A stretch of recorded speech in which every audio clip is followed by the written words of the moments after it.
Merci beaucoup d'être présent. Maintenant que tout le monde est installé, on va pouvoir commencer. Je vais laisser la parole à Madame Sandra Théry, directrice de l'école IT2I. Merci Stéphane. Écoutez, je suis ravie de cet événement. On va d'abord souhaiter la bienvenue à notre conférencier qui est Cédric Ringenbach, qui est le fondateur, entre autres, de la fresque du climat. Alors Cédric, c'est un ingénieur qui a mal tourné, comme Stéphane et comme moi. On a tous les trois fait Centrale Nantes. On ne s'est pas vraiment croisés parce qu'on n'était pas dans les mêmes promotions. Mais vous voyez, la sérendipité des parcours, ou alors le hasard, ou alors je ne sais quoi, fait qu'aujourd'hui, tous les trois, on fait quelque part des métiers un petit peu atypiques par rapport au monde de l'ingénieur. Alors Cédric est venu pour vous exposer les enjeux autour du climat, pour vous pitcher aussi un petit peu pourquoi il en est là, ce qu'il a fait, et surtout pour pouvoir échanger avec vous sur ces questions-là. Donc l'idée là, c'est pas 2 heures de conférence, c'est 45 minutes où il nous fera l'honneur d'exposer un certain nombre de choses. Il va vous challenger un peu.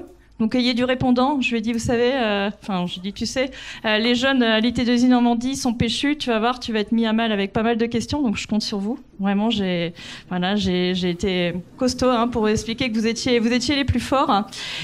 Et donc je vais lui céder la parole pour que vous puissiez en profiter à plein. On a vraiment de la chance, c'est quelqu'un qui a un parcours exceptionnel, inspirant, qui va nous questionner tous sur des enjeux importants, sur lesquels il y a 2 positions.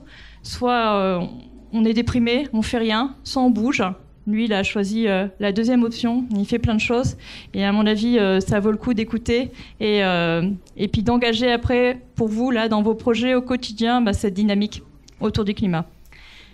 Je voulais remercier Stéphane Nguyen, Monsieur Nguyen, qui est vraiment à l'initiative de cet événement et que je remercie tout particulièrement parce qu'il nous tient à cœur cet événement et c'est vraiment top. Merci beaucoup Stéphane.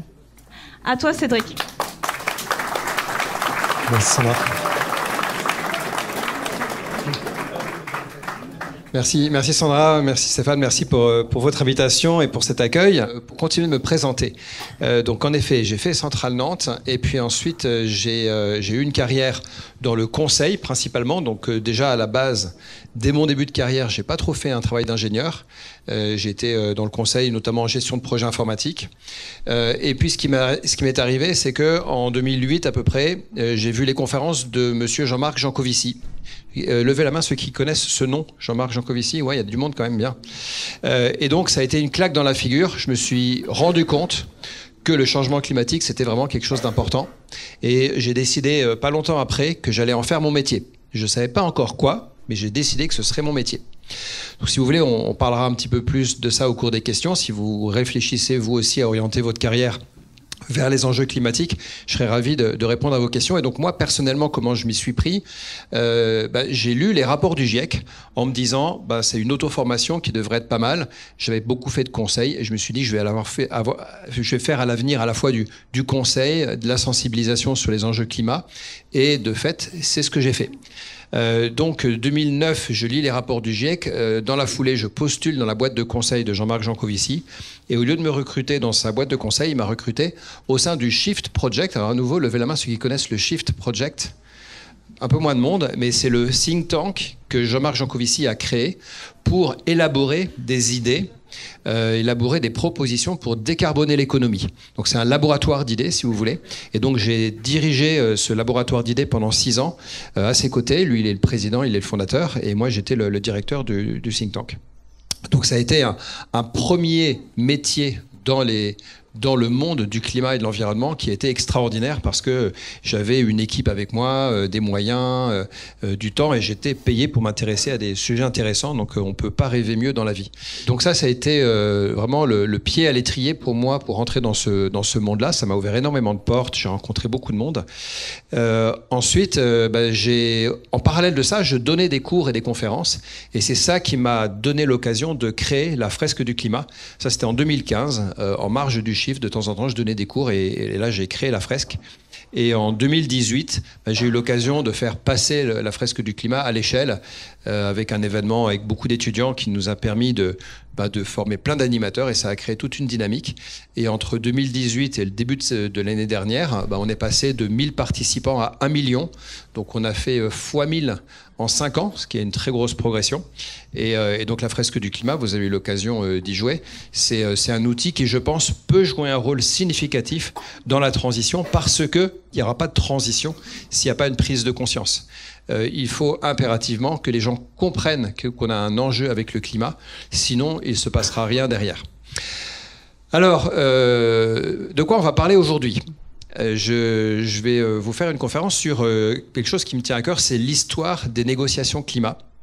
C'est une conférence que j'ai longtemps fait sous forme d'un cours quand je donnais des cours de plusieurs jours et notamment dans des écoles d'ingénieurs et je gardais ça pour la fin. C'était un petit peu la récréation, un moment sympathique avec bourré d'anecdotes, vous allez voir, et qui permet de comprendre ce qui s'est passé depuis plus de 30 ans avec ces histoires de négociations climat. Aujourd'hui, on a une assez mauvaise image des COP. Parce qu'on se dit ça avance pas, c'est des grands ramdams internationaux avec des chefs d'État qui se réunissent, mais il ne se passe pas grand-chose. Alors c'est vrai que les COP n'ont pas permis d'infléchir les émissions de CO2, mais elles jouent quand même un rôle. Et c'est important de connaître l'histoire de ces négociations climat. Et c'est ce que je vous propose de faire tout de suite. Alors on va démarrer avec quelque chose qui a eu lieu... est-ce que ça marche ? Oui. Avec... un moment qui a eu lieu bien avant la création des COP. On est en 1988 et James Hansen, qui est un scientifique qui travaille sur notamment la température de la Terre, il vient témoigner devant le Sénat américain parce que en 88, il y a une canicule particulièrement importante. Et à cette époque, on commençait à parler de global warming, le réchauffement global, et les politiques ont voulu savoir s'il y avait un lien entre cette canicule et le réchauffement planétaire. Et donc, ils ont fait venir un des plus grands spécialistes au monde de ce sujet, James Hansen, qui est venu expliquer que oui, en effet, il y a effectivement un réchauffement de la planète. On est en 1988, je peux vous dire que le réchauffement à l'époque, c'était les prémices. Et sur la courbe des températures, ça commençait un tout petit peu à se voir. Et donc... il fallait quand même être sacrément sûr de ce qu'on racontait pour dire que oui, il y a un réchauffement global. Par ailleurs, on savait déjà que les émissions de CO2 allaient renforcer l'effet de serre et qu'on s'attendait à ce que ça chauffe. Ça, c'était évident. Et James Hansen, sa spécialité, c'était justement la température globale de la Terre. Et il était capable de témoigner et de dire, oui, moi je suis sûr, 99%, que ce réchauffement, il est bien dû aux activités humaines et la canicule qu'on est en train de vivre, elle est bien liée à tout ça. Alors ça a fait partie des prises de conscience politiques qui ont amené pas longtemps après à ce que l'on crée le GIEC, donc le groupement d'experts intergouvernemental sur l'évolution du climat, qui réunit des centaines, voire des milliers de scientifiques dans le monde entier, qui vont faire régulièrement des rapports d'évaluation sur les connaissances scientifiques sur le changement climatique. Alors, les membres du GIEC, les scientifiques qui travaillent pour le GIEC, ne font pas de la recherche directement sur le climat. Alors ça peut être leur métier à côté, mais en tant que membres du GIEC, ils font surtout une analyse de ce que leurs confrères ont écrit sur les enjeux climatiques, sur n'importe quel sujet qui peut avoir un lien avec le climat. Donc, 88, création du GIEC, juste après l'intervention de James Hansen devant le Sénat américain. Alors, le GIEC n'a pas chômé, puisque 2 ans après, il sort son premier rapport, le premier rapport d'évaluation sur l'évolution du climat. Et il se trouve que 2 ans plus tard, on a le 3e sommet de la Terre. Alors, les sommets de la Terre, c'est tous les 10 ans. Il y a une Convention des Nations Unies sur le développement durable. Donc le premier a lieu en 72. Là, c'est le 3e sommet de la Terre. Il a lieu à Rio. Et il a lieu 2 ans après la sortie du rapport du GIEC. Et là, ça a fait un électrochoc parce que ce rapport, il a quand même pas mal fait de bruit. Et cette année-là, à Rio, il y a beaucoup de chefs d'État qui font le déplacement. Ce sommet de la Terre prend une ampleur significative. Et à l'issue de ça, on va avoir la création de la CNUC, la Convention cadre des Nations Unies sur le changement climatique. En anglais, on dit UNFCCC, United Nations Framework Convention on Climate Change. La CNUC est l'organisme qui gère les négociations climat. Alors c'est à la fois une convention, c'est un texte, la CNUC c'est un texte, une convention avec des articles, et c'est également le nom qu'on a donné à l'organisme qui gère les négociations climat. Donc on crée la CNUC pendant la convention de Rio, pendant le sommet de la Terre à Rio. Et eh bien là aussi, ils ne nous ont pas traîné puisque très vite, on organise la première COP en 95. Vous voyez, 3 ans après, on organise la première COP. Elle a lieu à Berlin. C'est la COP numéro 1. La COP numéro 1 commence à lancer le programme de travail autour des négociations climat. Et pas longtemps après, on a la COP numéro 3 qui a lieu à Kyoto. Donc vous voyez, 2 ans après la première COP, Kyoto, on signe le protocole de Kyoto. Donc là, on est en 1997, on est pas longtemps après, on est quoi? Moins de 10 ans après l'interview, le témoignage de James Hansen devant le Sénat américain, moins de 10 ans après, il y a eu la création du GIEC, premier rapport, Club de Rome, création de la CNUC, première COP, troisième COP, un accord. En moins de 10 ans, on arrive au protocole de Kyoto. Et ça, faut le souligner parce que finalement, c'est quand même assez incroyable. Aujourd'hui, on regarde ce qui s'est passé dans les 10 dernières années au niveau des COP. Bon, il y a eu l'accord de Paris et puis depuis, pas grand-chose. Là, ils arrivent à un premier accord. Alors, le protocole de Kyoto, ça sauve pas la planète. L'enjeu, c'est faire moins 5,2% pour les pays de l'annexe 1, c'est-à-dire que les pays les plus développés, par rapport à 1990, et ça au cours des années 2008-2012. Donc entre 90 et 2008-2012, il faut faire moins 5,2% au niveau de ces pays. Et il a été globalement atteint, parce que c'est des pays qui ont en gros externalisé leur industrie dans les pays asiatiques, donc ça a été facile, ils ont baissé leurs émissions de CO2. Donc, protocole de Kyoto, au cours duquel on a signé un accord qui consiste à ce que les pays de l'annexe 1 réduisent leurs émissions et puissent ensuite éventuellement échanger des quotas entre eux. Alors je vais faire du coup une petite parenthèse sur les 2 grandes options qui s'offraient à nous à ce moment-là. Il y avait la famille des solutions autour de la taxe carbone, c'est-à-dire on met un prix au carbone, on taxe les énergies fossiles au moment où on les extrait ou au moment où elles arrivent sur notre territoire. Et ensuite, cette taxe va se répercuter dans l'ensemble de l'économie et va rehausser le prix de tous les objets qui contiennent plus de carbone que les autres. Voilà. Qui ont été responsables de plus d'émissions de CO2, si vous voulez. Donc, la taxe, c'est une façon de traiter le problème. Il y a une autre grande famille de solutions qui est les quotas de CO2. C'est-à-dire qu'en ces cas-là, on se donne une limite à ne pas dépasser et chaque année, on baisse cette limite. Et s'il y a des pays, donc en l'occurrence avec le protocole de Kyoto, on parle des pays. S'il y a des pays qui ont réussi plus facilement que d'autres à baisser leurs émissions, ils vont émettre des quotas et pouvoir les vendre à d'autres pays qui, eux, n'ont pas réussi à baisser leurs émissions. Alors, qu'est-ce que ça a comme avantage? Ça va permettre qu'on va aller financer prioritairement les baisses d'émissions là où elles sont le moins chères. Voilà. Si chez moi, je suis capable de faire des baisses d'émissions de CO2 à $20 par tonne de CO2 et que dans un autre pays, ils n'y arrivent pas en dessous de $100, ben moi, je vais le faire. À la fin, et je vais le faire bien au-delà de mon engagement. Ensuite, je vais émettre des quotas et je vais les vendre à mon petit camarade qui a plus de mal. Et ça, c'est intelligent parce que du coup, moi, là où ça coûte $20 chez moi, eh ben, je vais faire plus de réduction. Donc, chaque dollar investi dans les émissions de CO2 va avoir plus d'effet sur le climat. Et puis, comme ça, on s'arrange avec les autres pays. Donc, c'est quelque chose qui est assez pertinent in fine. Et la taxe carbone, c'est un autre mécanisme qui a des avantages également, notamment ça a comme avantage d'avoir une meilleure visibilité sur le prix du carbone à l'avenir. Voilà. Alors, comment ça a été arbitré? Les Américains ont bien plus préféré les quotas parce que les Américains, c'est plus le côté libéral. Et donc, quand ils entendent dans quotas, il y a cap and trade. Donc, ça veut dire que il y a le coût d'avoir des quotas, mais ensuite le coût de les échanger entre soi. Et donc, il y a un marché. Il y a un marché des quotas. Donc la notion de marché, les Américains, ils aiment bien. Hein, c'est le libre-échange, le libéralisme économique. Donc il y a un marché, on échange des quotas. Donc pour des raisons plus de vocabulaire qu'autre chose, ils ont préféré les quotas. Et à cause des États-Unis, on a abouti dans l'accord de Kyoto à un mécanisme qui marche sur des quotas et un marché d'échange de quotas. Voilà. Tout ça pour que, à la fin, les États-Unis ne ratifient pas l'accord de Kyoto. Donc merci à eux. Pourquoi ils l'ont pas ratifié? Parce que George Bush avait dit déjà à l'époque à Rio, il avait dit le mode de vie des Américains n'est pas négociable, et donc ils ont décidé de ne pas ratifier l'accord de Kyoto.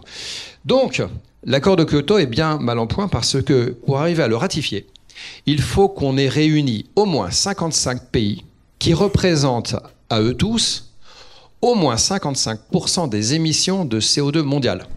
Et s'il n'y a pas les États-Unis dans la barque, c'est beaucoup plus dur de réunir 55% des émissions de CO2 globales.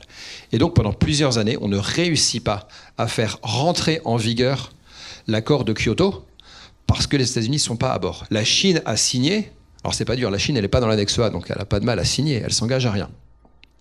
La Chine a signé, quelques autres pays ont signé, l'Europe a signé, mais ça ne suffit pas, on n'est pas encore à 55%. Et on réussit à faire rentrer en vigueur le protocole de Kyoto grâce à la Russie. Incroyable. Les grands écolos devant l'éternel. Non, je rigole. Pourquoi la Russie a signé le protocole? Parce que elle venait de traverser une grave crise financière. La chute du mur de Berlin était quelques années derrière nous, et donc crise économique, pas crise financière, pardon, crise économique, je voulais dire, veut dire mécaniquement baisse des émissions de CO2. Et donc la Russie, étant un pays qui a baissé ses émissions de CO2 par rapport à 1990, se retrouve, si le protocole de Kyoto rentre en vigueur, se retrouve à avoir plein de quotas à vendre à ses petits camarades. Et donc c'est intéressant financièrement pour eux. Voilà la raison pour laquelle la Russie a ratifié le protocole de Kyoto en 2005 et a réussi à le faire entrer en vigueur. C'est complètement cynique. Mais, à vrai dire, est-ce que c'est une bonne ou une mauvaise chose? Eh bien, regardons le verre à moitié plein. La Russie y est allée pour des raisons économiques. Le protocole de Kyoto permettait des échanges économiques entre les pays. C'est ça qui a permis d'embarquer un pays. Ben, ma foi, pourquoi pas? Ça va souvent être une question d'argent dans cette histoire de toute façon. Donc voilà, le protocole de Kyoto entre enfin en vigueur après un certain temps. Le temps passe, on continue d'avancer, et là je vais vous raconter une anecdote assez intéressante en 2007 à la COP de Bali. À la COP de Bali, on est censé décider de l'agenda de la suite des COP, et notamment l'agenda qui va permettre d'arriver à un nouvel accord qui prend le relais de l'accord de Kyoto. Parce que là, pour l'instant, on est sous l'accord de Kyoto, et il faut le faire entrer en vigueur. Alors, comment on fait? Il faut qu'il y ait une COP particulière, parce qu'il y en a tous les ans des COP, mais il faudra qu'il y en ait une qui soit particulièrement concentrée sur ce sujet-là. Voilà. Et c'est à Bali que ça doit se décider. À Bali, dans la discussion, il y a un moment où ça coince avec les États-Unis qui disent « Non, nous, l'accord, il ne nous convient pas parce qu'on aimerait bien que les pays en développement fassent un peu plus d'efforts. » Voilà. Et quand les États-Unis prononcent ça, une espèce de gros brouhaha dans la salle, ils se font huer par tout le monde. Et puis là, il y a Kevin Conrad, qui est le négociateur pour la Papouasie-Nouvelle-Guinée. Alors j'ai eu la chance en plus de rencontrer Kevin à la COP 21, et il prend la parole, et il dit ce que vous voyez là, il dit dans mon pays, il y a un vieux dicton qui dit que si vous ne voulez pas prendre le lead, il faut que vous dégagiez du chemin. Il a vécu à New York, mais il a également vraiment vécu dans la forêt en Papouasie-Nouvelle-Guinée. Et je pense qu'il veut dire par là que quand tu avances dans la brousse, soit tu prends la machette et tu passes devant, soit tu es obligé de laisser la place aux autres, parce que prendre le lead, ça veut dire un petit peu ferrailler. Je lui demanderai si c'est bien ça l'origine de ce dicton dans son pays, mais en tout cas, il dit, voilà, il y a ce vieux dicton chez nous qui dit, si vous ne voulez pas prendre le lead, si tu ne veux pas prendre le lead, dégage du chemin. Et il dit aux États-Unis, vous voyez, les États-Unis, on aimerait que vous preniez le leadership, on voudrait vraiment ça, mais si pour une raison ou pour une autre, vous n'avez pas envie, bien, laissez-nous faire les choses et dégagez du chemin. Et là, tonnerre d'applaudissements. Et quelques minutes plus tard, les États-Unis reviennent sur leur position et acceptent d'avancer dans les négociations. On prolonge la COP de quelques jours de plus et on arrive à un accord à Bali. Et l'accord de Bali, ça consiste à dire qu'il y aura une révision de l'accord de Kyoto quelques années plus tard à Copenhague.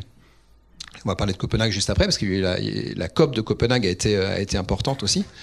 Et donc voilà, on a réussi un accord. Pourquoi je voulais vous parler de ça? C'est très important pour comprendre la mécanique des négociations à l'ONU. L'ONU, c'est l'ensemble des pays du monde. C'est 195 pays qui ont tous le même droit de vote. Et donc ça veut dire qu'un tout petit pays peut s'exprimer et peut faire changer la destinée du monde. Et là, avec juste une intervention d'un gars qui trouve les bons mots au bon moment et qui vient d'un petit pays, alors c'est un grand pays en surface, mais c'est pas un pays qui pèse le plus économiquement, il a réussi à faire changer la donne. Et donc c'est ça, les COP, c'est un endroit, c'est vraiment un peu une copropriété avec 195 membres dans la copropriété. On est tous copropriétaires de la Terre. Et qu'on soit tout petit ou très grand, on a son mot à dire. Alors évidemment, quand c'est les États-Unis qui parlent, on leur laisse un peu plus de temps de parole et on les écoute. La Chine, pareil, etc. Mais tous les pays peuvent s'exprimer et tous les pays peuvent avoir un rôle significatif dans ce mécanisme. Alors, à Bali, on a donc réussi à aller vers un protocole qui un déroulé, un scénario qui nous amène jusqu'à Copenhague. Et maintenant, on va parler de Copenhague. COP 15 à Copenhague. Donc là, vous voyez, l'image que je vous montre ici, c'est l'Assemblée générale de la CNUC. C'est tous les pays, avec un ou deux représentants par pays, qui sont avec un pupitre, avec leur nom devant, un micro, et ils demandent la parole et ils s'expriment les uns après les autres, et tout le monde est au même niveau. Voilà. Ça, c'est le protocole d'une négociation climat d'un organisme onusien. La CNUC est un organisme onusien, ça dépend des Nations Unies. Et voilà comment c'est censé fonctionner. Alors, Copenhague, gros fiasco. Je ne sais pas si vous vous rappelez de cette... Vous étiez jeune pendant l'accord de Copenhague, mais il y avait beaucoup d'attentes autour de cette COP, puisqu'elle était censée prendre le relais de l'accord de Kyoto. Pendant les 3 mois qui précédaient, moi je me rappelle encore, les 3 mois avant, il y a eu reportage sur reportage sur le climat, il y a eu beaucoup d'informations dessus, beaucoup d'événements. Et les ONG étaient en attente avec beaucoup d'expectatives, beaucoup d'attentes de cette COP. Et puis ça se passe pas bien. Ça se passe pas bien parce que c'est mal organisé, parce que le président de la COP est remplacé. Donc je sais plus qui exactement c'était, mais je pense que c'était la ministre de l'Environnement du Danemark, si je ne dis pas de bêtises, qui a démarré. Et puis finalement, on a estimé qu'elle ne faisait pas bien le job. Donc c'est le président du Danemark qui l'a remplacé. Et puis qui a appelé à la rescousse les chefs d'État des pays membres avant la fin de la COP. Alors c'est devenu une habitude depuis, mais à l'époque, ce n'était pas tellement le cas. Une COP, c'est une réunion plutôt ministérielle. Les gens qui viennent, alors il y a des négociateurs professionnels, des diplomates, mais sinon quand il y a des gens qui viennent, des gens un peu plus gradés, c'est plutôt des ministres. Donc c'est les ministres de l'Environnement ou ministres des Affaires étrangères qui viennent dans les COP. Et à Copenhague, le président de la République à Copenhague, du Danemark, décide de faire venir ses camarades des autres pays. Et donc là, ils arrivent, mais sur la fin. Ils arrivent dans un moment où les négociations n'ont pas très bien avancé. Pourquoi elles n'ont pas avancé? Notamment parce que les négociateurs, sachant que leur président allait arriver dans quelques jours, ils ont levé le stylo et ils ont arrêté de travailler, quoi. Ils n'ont pas été capables d'avancer dans les négociations parce qu'ils disaient, mais ça se trouve, mon président, dans 2 jours, il me remet tout ça à zéro, donc ça ne sert à rien de trop s'avancer. Donc qu'est-ce qui se passe? Les présidents arrivent. Le centre des congrès qui héberge la COP ne peut pas recevoir à la fois les présidents, leurs gardes du corps, leurs délégations, etc., plus les ONG. Et les ONG, elles étaient présentes, elles étaient observatrices, donc Greenpeace, Oxfam, tous ces organismes-là. Et là, dès que les présidents viennent, on les met dehors. Voilà. On les met dehors et ils n'ont pas du tout apprécié. Mais en plus, on est à Copenhague en décembre. Voilà. Donc, il caille. Hein, au passage, organiser une COP sur le réchauffement climatique dans un pays où il caille, psychologiquement, c'est pas très logique, hein, parce qu'on ne ressent pas dans nos tripes que la Terre est en train de se réchauffer. Mais bon, je ferme la parenthèse. Et donc, les militants écolos, ils viennent s'enchaîner devant les portes, etc. Et ils se font virer par la police. Donc des images, mais catastrophiques.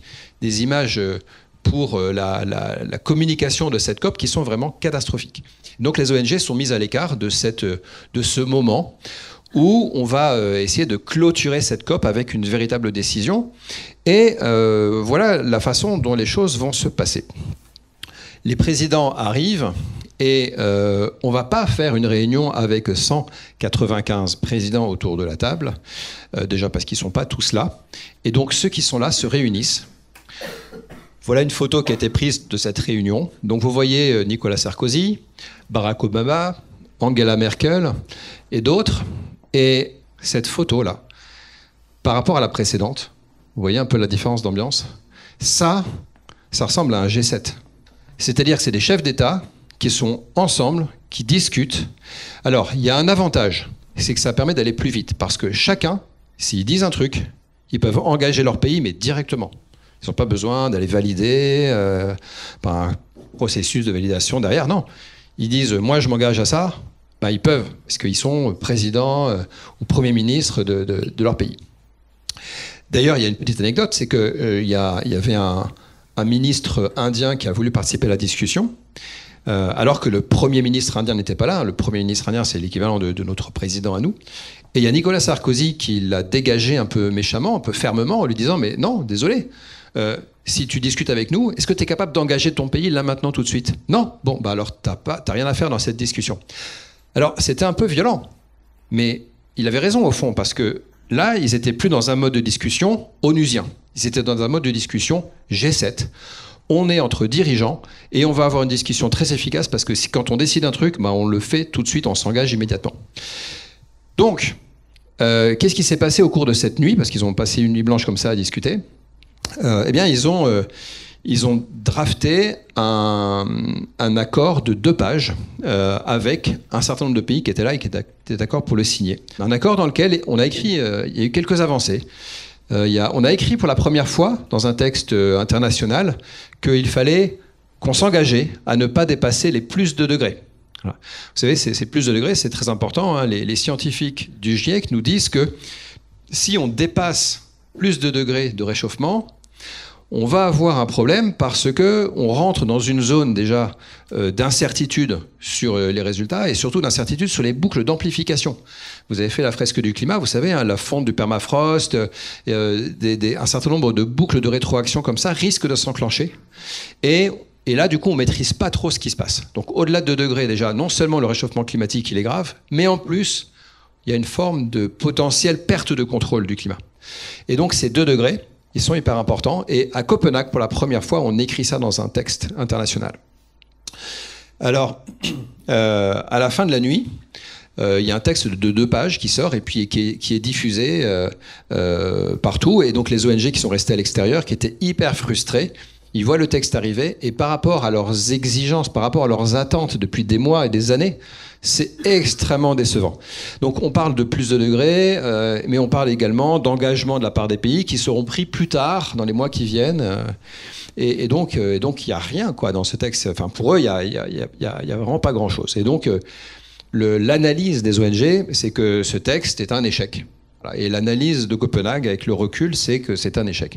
Alors, ils n'ont pas voulu regarder les avancées qui ont été obtenues à Copenhague, et ils ont regardé surtout le verre à moitié vide, et il y a eu une très mauvaise presse sur cet accord de Copenhague. Ambiance vraiment, mais gueule de bois au lendemain du truc, une couverture médiatique déplorable. Et moi, donc, je suis un peu plus vieux que vous, je me rappelle encore très bien, les mois qu'on suivi ont été une catastrophe dans les médias, parce qu'on s'est mis à redonner la parole à des climato-sceptiques. Pourquoi ? Juste parce que c'est bon, quoi. Le climat, on en a entendu parler pendant 3 mois, on nous en a gavé, etc. Maintenant, on va parler d'autre chose. Et on fait venir sur les plateaux des Claude Allègre, des Vincent Courtillot, des gens qui racontent mais des grosses conneries sur le climat, tout simplement parce que maintenant il faut donner la parole aux autres. Voilà. Moi ça me laisse un goût amer sur le comportement des médias, de la façon de traiter l'information, et ça a été une des conséquences d'une communication négative à l'issue de Copenhague. La conséquence a été ça, et ça a vraiment été très très déplorable. Donc voilà l'histoire de Copenhague, et cet accord n'est pas un accord onusien. Vous voyez bien la photo là, on n'est pas dans un fonctionnement normal de l'ONU, de la CNUC, et cet accord ne peut pas être entériné en tant que tel. Donc pendant une séance de l'Assemblée nationale le lendemain matin, on entérine, on prend acte qu'un accord a été passé entre quelques États. Et c'est tout. On ne peut pas faire plus, parce que l'ensemble des 195 pays qui n'ont pas participé à cette discussion ne peuvent pas valider ce texte. Ils ne sont pas forcément d'accord, ils n'ont pas été inclus dans la discussion, donc ils ne le valident pas. Donc juste, on prend acte qu'il y a un texte. Bon, et par contre, l'année suivante, on a eu le temps de faire le travail diplomatique, etc. Et on a, grosso modo, validé l'équivalent de ce texte, mais pour le coup, dans un véritable engagement de la CNUC, donc dans un mode onusien normal. Voilà. Donc voilà ce qui s'est passé à Copenhague. Et du coup, maintenant, on va parler de... oui, donc je disais, voilà, verre à moitié plein, verre à moitié vide. On a surtout vu le verre à moitié vide, et malheureusement, on a eu une communication très négative dessus. Alors, maintenant, on va parler de la COP21. Parce que c'est le... Et je m'arrêterai là parce que je pense que c'est le texte le plus important jusqu'ici. Déjà, petite anecdote, donc elle a lieu à Paris. Pourquoi elle a lieu à Paris ? Parce que la France a eu la chance d'être retenue pour organiser cette COP, pour la simple et bonne raison qu'elle était la seule candidate. Alors, initialement, Laurent Fabius, qui était le ministre des Affaires étrangères, était contre la tenue de cette COP. Il avait beaucoup trop peur qu'il se passe la même chose à Paris que ce qui s'était passé à Copenhague. Mais vraiment, il en avait une peur bleue. Et il disait à François Hollande, non, faut pas y aller, etc. Au début, François Hollande, il veut pas y aller non plus. Et puis, il y a des gens qui font pression autour de lui, comme Nicolas Hulot, comme d'autres, qui lui disent non, mais il faut y aller. Il faut juste pas se planter, mais il faut y aller. Il faut qu'on organise cette COP. Alors, François Hollande décide de l'organiser. Voilà. Donc c'est 2 ans avant. 2 ans avant, on décide qu'on va organiser la COP 21 à Paris. Et à partir de là, Laurent Fabius dit OK. Donc il était contre, mais le président a décidé, on y va. OK. Par contre, on n'a pas le droit de se planter. Et donc, je peux vous dire qu'au ministère des Affaires étrangères, il n'y avait plus qu'un seul sujet. C'était la COP 21. Tout le ministère était à fond là-dessus. La technique de Laurent Fabius a été de dire on va analyser ce qui s'est fait à Copenhague et on va faire tout le contraire. Voilà. On va essayer de comprendre pourquoi ça n'a pas marché, pourquoi ils se sont plantés. On va essayer de tirer un maximum les leçons de l'échec de Copenhague. Alors, j'ai eu l'occasion de discuter moi, avec le secrétaire général de la COP21, qui s'appelle Pierre-Henri Guignard. Et donc Pierre-Henri Guignard, par exemple, il a rencontré son homologue à Copenhague pour échanger avec lui sur des détails logistiques, sur l'organisation, etc. Et donc, il y a un certain nombre de choses pour lesquelles ils ont décidé de faire à l'envers. Alors, le fait de faire venir les présidents, comme je vous disais tout à l'heure, c'est pas habituel dans une COP. Normalement, c'est les ministres qui viennent. Mais là, Copenhague a créé un précédent. À Copenhague, les présidents sont venus. Et depuis Copenhague, il y a systématiquement des présidents qui viennent dans les COP. Donc, sur le coup, il était question qu'ils ne viennent pas. Qu'on revienne à un mode d'organisation normal, c'est-à-dire qu'il y a des ministres qui viennent, mais il n'y a pas les présidents. Au début, c'était parti comme ça. Bon, et puis après, sous la pression internationale, Laurent Fabius n'a pas résisté à l'envie de faire venir plein de ministres, plein de présidents, et puis, alors, un petit peu avant, on a décidé que finalement, ils allaient venir, mais par contre, au lieu qu'ils viennent à la fin, constater le carnage et puis faire un truc en dernière minute, à l'arrache, eh ben, ils vont plutôt venir au début. Ils font une session d'ouverture officielle, symbolique, et ils donnent le ton. Ils sont là pour dire, voilà, moi, président, je confie à ma délégation le soin de négocier, et voilà l'orientation que je donne.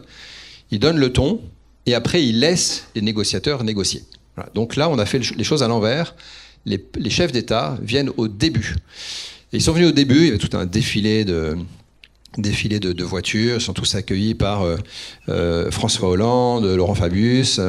Et puis, il y a 2 grandes salles plénières et on utilise les 2 salles plénières pour faire les déclarations des présidents. Donc, il y a des caméras des 2 côtés et donc il y a une journée entière où il n'y a que des présidents qui parlent et qui délivrent un message en début de la COP. Ils ont tous un temps limité pour que ça déborde pas.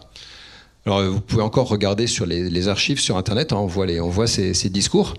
Regardez celui de Barack Obama, c'est super drôle, parce qu'ils ont tous à peu près 2 minutes pour parler, puis après il y a une cloche qui sonne, ding-dong, ding-dong, ding-dong, et puis Barack Obama, il sait très bien qu'il va parler de 5 minutes, 10 minutes, et donc la cloche, elle sonne, et puis il est imperturbable, il déroule son discours, et il fait marrant, mais comme s'il n'entendait pas du tout la cloche, et il parle facilement 10 minutes. Bon, voilà, c'est les États-Unis, on a l'habitude qu'ils s'expriment un petit peu plus longtemps que les autres. Et donc, voilà, tout le monde s'exprime, tous les présidents s'expriment, et ensuite, on va laisser les négociateurs discuter.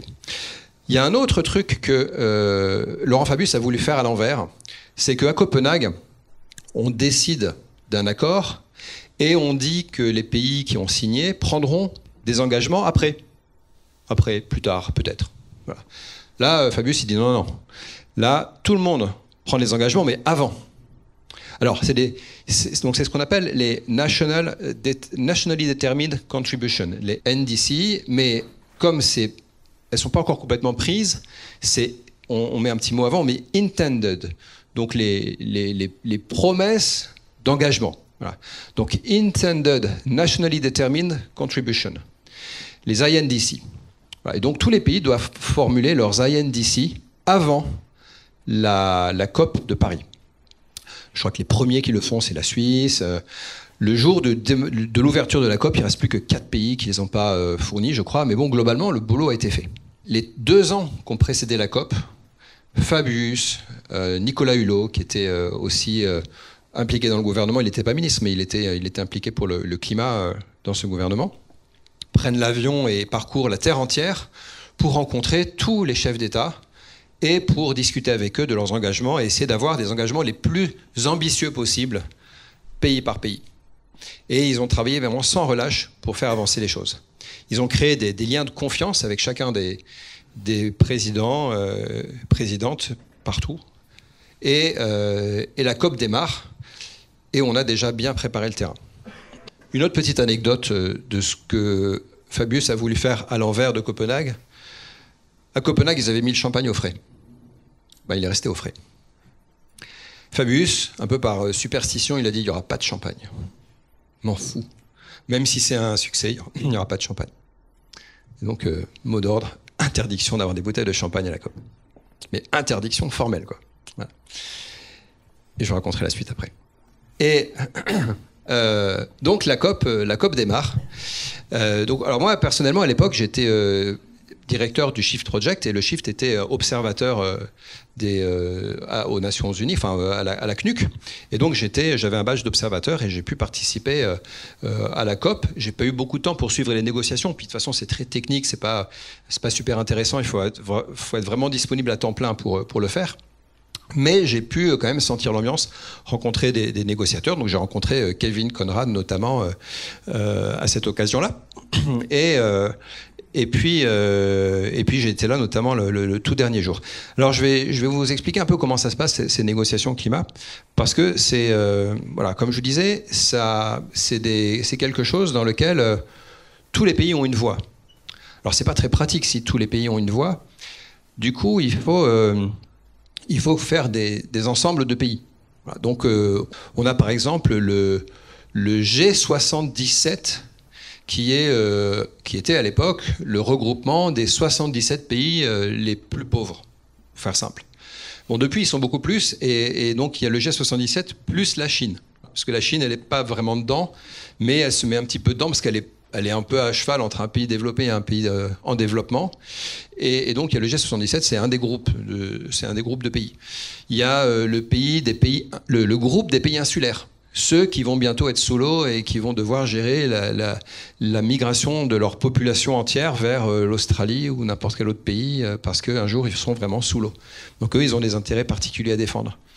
Il y a les pays producteurs de charbon, ou très pollueurs. Voilà. Il y a l'Europe aussi qui est carrément une partie à part entière. L'Europe est négociatrice au même titre que chacun des pays membres de l'Europe. Et donc tous ces groupes de pays vont pouvoir travailler, exprimer des positions communes. C'est plus efficace, ça gagne un petit peu de temps. Et alors, donc, comme je vous disais, moi, j'ai pas suivi de très près les négociations, mais quand même, je lisais régulièrement le texte en cours d'élaboration. Et alors, dans ce texte, on part d'une première version, et puis là, les négociateurs, ils disent alors, moi, là, sur la phrase là, que vous avez écrite, je suis pas complètement d'accord, je préférais qu'on écrive ça autrement. Je dis, ah, ok, alors t'en bouge pas, on va faire option A, c'était la version initiale, option B, c'est ta version, puis là, il y a quelqu'un qui dit, ah, attends, mais moi, je suis pas à l'aise ni avec la première, ni avec la deuxième. Alors, je vous propose une troisième formulation. Ah, donc, ok, on écrit option C, on écrit ça, voilà. Et donc, dans le texte, partout dans le texte, il y a, à chaque paragraphe, il y a des phrases pour lesquelles il y a l'option A, B, C, puis quelquefois l'option D. Et donc le texte, au début, il fait, je sais pas, 30 pages. Je crois qu'à l'arrivée, il fait 30 pages. Donc au début, il fait 30 pages. Et puis après, il fait 40 pages, 50 pages, 60 pages. Et donc, il n'arrête pas de grossir. Okay. C'est normal. C'est le fonctionnement normal. La COP, elle dure 2 semaines. Hein. Au bout de la première semaine, là, Laurent Fabius dit « Bon, c'est bien, bravo, vous avez bien travaillé. » Il y a un week-end de pause entre les 2 semaines. Vous avez bien travaillé. Bon, maintenant, il va falloir quand même que le texte il se réduise. Hein. On a fait l'entonnoir dans un sens, on va faire l'entonnoir dans l'autre sens. Maintenant, il faut réduire la taille du texte. Donc, je compte sur vous, on va réduire la taille du texte. Voilà. On redémarre. Le lundi, le texte il grossit encore. Le mardi, il grossit encore. Là, Fabius, il commence à s'énerver. Il dit non, mais maintenant, vous allez vraiment devoir trancher et arbitrer ces différentes options. Donc on garde la A, la B ou la C, quoi. On choisit et on avance et on fait des concessions. Donc là, je lâche sur cette option-là, mais parce qu'on m'a donné en échange l'autre option qui m'intéressait. Et donc tous les pays font des concessions et puis on réduit progressivement le texte. On arrive à la fin de cette 2e semaine et là, le texte il est encore beaucoup trop long. Et on est vendredi soir et on a dit que la COP elle se finissait le samedi. Non, elle devait se finir le vendredi soir. Et les COP dérapent toujours de plusieurs jours. Hein. Et là, Fabius il a dit non, on dérapera pas de plus d'une journée parce qu'après j'ai piscine, donc hors de question. Donc on dérape pas d'un jour de plus. Alors qu'est-ce qui se passe dans la nuit du vendredi au samedi? Alors là, c'est rigolo parce qu'avec une amie qui était également présente sur la COP, on décide, je ne sais pas pourquoi, d'aller faire un tour au Bourget, c'est là où ça se tenait, d'aller faire un tour pour voir l'ambiance en pleine nuit, dernière nuit de négociation. Voilà. Et là, on arrive dans le hall du Bourget, lumière éteinte, le groupe électrogène avait sauté. Parce qu'en fait, les organisateurs, on leur avait dit que la COP serait finie le vendredi soir, donc ils avaient programmé la fin de l'électricité le vendredi soir, et donc l'électricité s'arrête. Voilà. Et puis c'est le week-end, il n'y a personne. Et donc ils ont réussi à allumer un petit groupe électrogène pour allumer la cafétéria. Et puis un ou deux stands, mais c'est tout. Et donc on arrive dans le noir et on va là où il y a de la lumière. Et on va à la cafétéria. Je croise d'ailleurs Kevin Conrad qui était assez confiant sur ses négociations à lui, qui concernent plutôt la forêt. Et puis on se pose à un moment donné, là, un petit moment à la cafette, et on voit des petites délégations qui vont dans le pavillon de la présidence française de la COP. Donc Fabius et son équipe reçoivent des dernières délégations pour négocier des choses avec elles. Et alors, donc, le secrétariat général de la COP, Pierre-Henri Guignard, m'a raconté que c'était hyper touchy parce qu'il fallait qu'ils arrivent par un endroit et qu'ils repartent par un autre parce qu'il ne fallait même pas qu'ils se croisent. Il ne fallait même pas que certaines délégations sachent qu'on venait de discuter avec telle autre délégation. Donc c'était le cauchemar. Et donc voilà, il y avait des chemins à prendre pour arriver au pavillon de la délégation française, enfin pas la délégation française, pardon, le pavillon de la présidence de la COP, et puis repartir par un autre endroit derrière. Et qu'est-ce qui s'est passé pendant cette nuit? Ce qui s'est passé, c'est que toutes les options qui étaient ouvertes, là, il a fallu les trancher. Et donc l'équipe de Fabius, qui avait baigné là-dedans depuis 2 ans, il connaissait par cœur. Il connaissait les enjeux de chacun des pays, ce sur quoi il ne pouvait pas lâcher. Il connaissait les groupes de pression, les enjeux de chacun, etc. Et là, ils ont dit, OK, ils ont pris leur stylo. Alors là, on va garder la A. Par contre, donc, si on garde la A ici, il faut mettre la B ici. Et puis là, du coup, je prends la C et ils ont tout arbitré comme ça, avec des derniers petits ajustements avec des pays. Et à la fin, ils ont réussi à faire un nouveau texte où il n'y a plus d'options, un texte définitif. Voilà. Et ça, chapeau, quoi, parce qu'il fallait, pour pouvoir faire ça, il fallait vraiment connaître par cœur les enjeux pour tous les pays et se dire, voilà, là, je sens que ça va passer. Voilà. Tout le monde ne va pas être super content, mais ça devrait passer. Il faut arriver à un consensus. Un consensus, c'est pas tout le monde qui est super content, c'est tout le monde qui est capable de dire, OK, je vais réussir à faire avec ce texte. Et il y avait un petit détail hyper important sur certains, sur un moment donné dans une phrase, sur le niveau d'engagement des pays. Dans la version anglaise, il y avait un débat entre est-ce qu'on utilise le mot shall ou le mot should. Donc, alors c'est dur à traduire en français parce que les niveaux de nuance ne sont pas exactement les mêmes. Shall, ça veut dire les pays devront. Et should, ça veut dire les pays devraient. À peu près, c'est à peu près ça. Et donc, shall, c'est beaucoup plus engageant que should. Et concrètement, si on utilise le mot shall, ça veut dire que c'est contraignant. Si c'est contraignant, les États-Unis, pour ratifier ce texte, sont obligés de le faire passer devant la Chambre des représentants et le Sénat, les deux chambres. Et on sait que les États-Unis n'ont pas la majorité au Sénat pour faire passer le texte, donc on sait que le texte ne passera pas. Et pourtant, pour les ONG, c'est hyper important, et pas que pour les ONG et pour les pays insulaires, par exemple, ceux qui sont les premières victimes des enjeux climatiques, c'est hyper important d'obtenir le terme « shall » dans cette phrase-là. Et donc, le samedi matin, on est tous invités à venir en séance plénière. Donc, moi, je faisais partie des observateurs. J'arrive dans la salle de plénière et il y a un petit exposé, on nous dit ce qui s'est passé, et puis on nous dit, le texte va être distribué. Et puis on sort de la salle et il y a plein d'endroits où on donne le texte en papier qui est là, qui a été imprimé, et on récupère le texte et on regarde tous les endroits hyper importants. Ceux qui ont suivi connaissent par cœur les quelques articles un peu stratégiques, et on va tout de suite regarder là, cette histoire de shall et should, et là, truc incroyable, il y a marqué shall. Putain, c'est fou, ils ont réussi à obtenir ça. Ils sont très forts. Mais c'est assez fou. Et donc, tout le monde est super content. Les ONG s'expriment devant les médias. Ouais, on a obtenu un accord contraignant. C'est extraordinaire, etc. OK, et c'est pas encore la fin de l'histoire parce que le texte, il n'est pas encore validé. Hein, parce que là, il était proposé.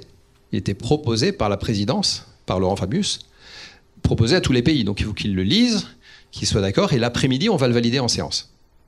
Donc la journée se passe avec des dernières tractations. Dans l'après-midi, à nouveau une séance qui est censée démarrer à telle heure, puis qui dérape.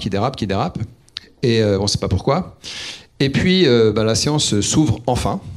Et Laurent Fabius donne la parole à un membre de la CNUC. La CNUC, donc c'est les organisateurs des COP. Et il dit, voilà, on a un certain nombre de petites modifications techniques à apporter au texte. Donc, voilà, là, on a oublié une virgule. Et puis là, il n'y a pas marqué shall, il y a marqué should, etc. Ni vu ni connu, il nous fait passer le truc. Gros brouhaha dans la salle, évidemment, quand il parle de shall et de should, parce qu'on sait très bien que c'est pas du tout un point technique, c'est un point fondamental. Qu'est-ce qui s'est passé Et ce qui s'est passé, c'est que déjà, il y a le secrétaire d'État aux affaires étrangères américain qui a pris son téléphone et qui a appelé Fabius pour lui dire « Mais t'es con, quoi ? Je t'avais dit que ça passerait pas. Si les États-Unis ne ratifient pas ce texte, c'est mort. » Et en face, je vous jure que c'est vrai. Fabius dit « Ouais, c'est une erreur de la traductrice. » Ou du traducteur, je sais plus. Enfin, ouais, c'est une erreur du traducteur. Donc ça, c'est pas possible. Le traducteur, il peut pas ne pas savoir ça. Mais moi, j'y croyais pas. Je dis, il s'est passé autre chose. Ça peut pas être une erreur de traduction. Et Pierre-Henri Guignard, que j'ai interrogé, que j'ai torturé pour qu'il me le dise, m'a dit, si, je te jure, c'est une erreur de traduction. Voilà. Donc, à cause de cette erreur de traduction, ils ont balancé un texte dans lequel il y avait marqué shall au lieu de should, et qui nous a mis un bin, c'est pas possible, parce que les pays qui attendaient ça, ils étaient trop contents. Le G77, la réunion des pays les plus pauvres, ceux qui seront bientôt sous l'eau. Ils avaient vraiment besoin qu'on écrive ce terme-là. La présidente du G77, qui est en fait la présidente de l'Afrique du Sud, elle représente ce pays-là et elle discute avec Fabius dans le pavillon de la présidence jusqu'à la dernière minute, et c'est la raison pour laquelle le truc a démarré en retard. Jusqu'à la dernière minute, elle ne veut pas en démordre, elle veut garder ce terme-là. Et Fabius, il a donné une conférence où il raconte ça, c'est extrêmement émouvant, et il lui dit, écoute, je te jure, c'est vraiment une erreur de traduction, c'était pas voulu. Il la regarde les yeux dans les yeux, et il lui dit, je te demande de me faire confiance. Et là, c'est parce que depuis 2 ans, Fabius a mouillé la chemise avec son équipe, ils ont fait le tour du monde, et ils ont créé ces liens de confiance avec chacun des dirigeants. Et c'est grâce à ça, vraiment un contact, un rapport humain qui a pu se créer, qu'il arrive à lui faire accepter, de lui faire confiance et de quand même ratifier ce texte.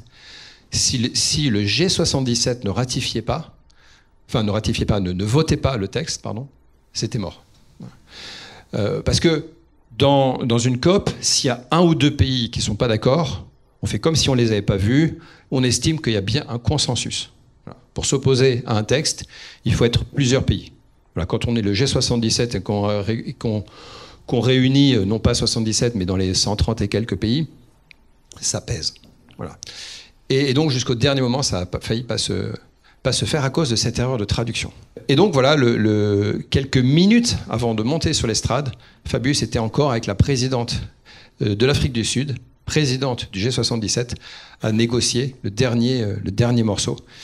Et puis, il arrive sur l'estrade, il présente les dernières avancées, et étonnamment, en fait, il dit assez vite je regarde la salle, je constate que personne ne s'oppose, l'accord de Paris est adopté, il tape avec son petit marteau, tout le monde explose de joie, et c'est seulement après qu'on va faire un tour de parole avec tous les pays. Et c'est l'image que vous voyez là, voilà, ça, c'était juste après avoir tapé avec le petit marteau. François Hollande était en route depuis l'Élysée, on lui a dit dépêche-toi, ça va être le bon moment. Ils ont pu célébrer cette victoire. Le champagne. Laurent Fabius avait dit pas de champagne. Pierre-Henri Guignard, 2 jours avant, il se dit je le sens bien, l'accord il va être signé. Et il a réussi à faire entrer du champagne au Bourget. Alors rappelez-vous, c'était 2 semaines après les attentats chauds, donc des mesures de sécurité dans tous les sens, une interdiction formelle d'avoir des bouteilles de champagne. Donc il a fait en sorte, c'était une opération secret défense, de faire quand même rentrer des bouteilles de champagne à l'Élysée. Et quand Fabius lui a dit bon, je suppose qu'il n'y a pas de champagne, il lui a dit si. J'ai prévu le coup, monsieur Fabius, il y en a quand même, et ils ont pu célébrer ça au champagne quand même. Voilà, donc l'accord de Paris, c'est jusqu'ici un des plus grands succès des négociations climat. Qu'est-ce que ça change au jour le jour? Est-ce qu'un accord comme ça est contraignant? Alors, c'est jamais contraignant au même titre qu'une loi dans un pays, parce que c'est un accord international, et il n'y a pas de police internationale pour faire respecter un accord comme ça. Mais en vrai, ça a des effets significatifs pour de vrai. Parce que y a beaucoup de gens qui disent moi je prends cette décision parce que c'est en ligne avec l'accord de Paris. Moi je ne suis pas d'accord de faire ça parce que c'est pas en ligne avec l'accord de Paris. Et à force de le dire, ça devient vraiment quelque chose qui devient une obligation, mais pas parce que c'est une obligation légale. Ça devient une obligation morale vis-à-vis du reste de l'humanité, vis-à-vis des autres pays.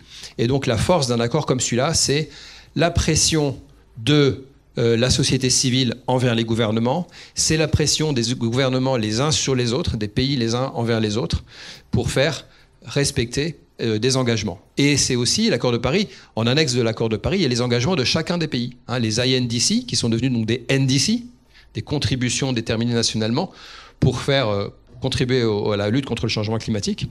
Et tous ces engagements, ils sont censés être suivis. Alors, est-ce que ça va suffire? Si l'ensemble, donc dans l'accord de Paris, on redit qu'il faut être en dessous de 2 degrés, on dit même qu'il faudrait prolonger l'effort pour rester en dessous de 1,5 degré. Et par contre, si on somme l'ensemble des engagements des pays, on est plutôt vers 3 degrés, quoi. Et ces engagements eux-mêmes ne sont même pas tenus. Donc on n'est pas du tout sur une trajectoire de degrés pour l'instant. Donc est-ce qu'on va y arriver? Est-ce que les COP servent à quelque chose?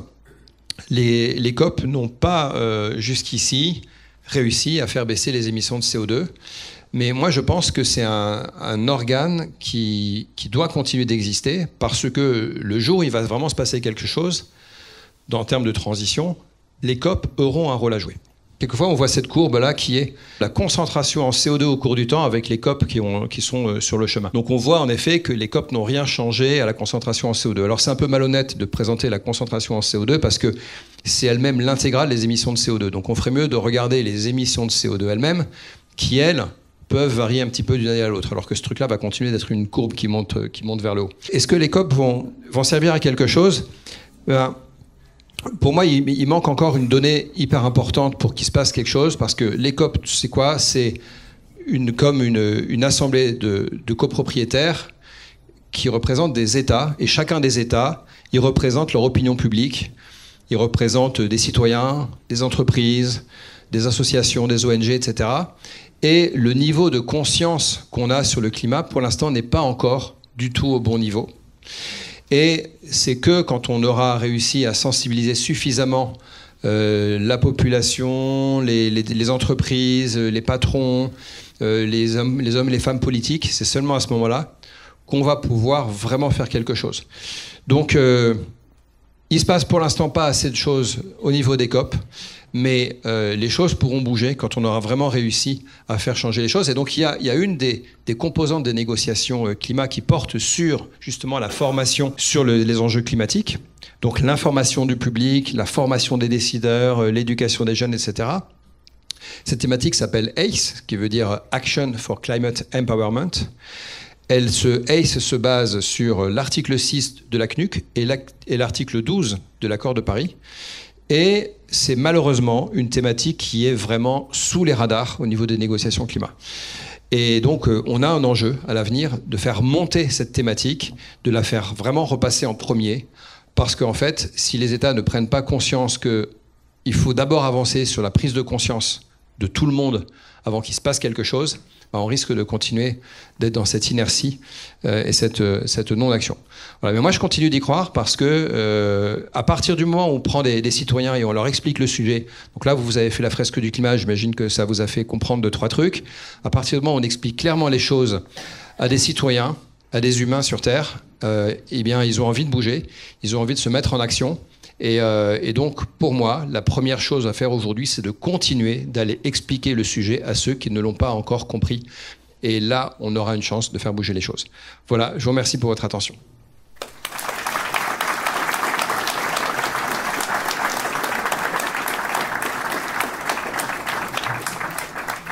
Merci.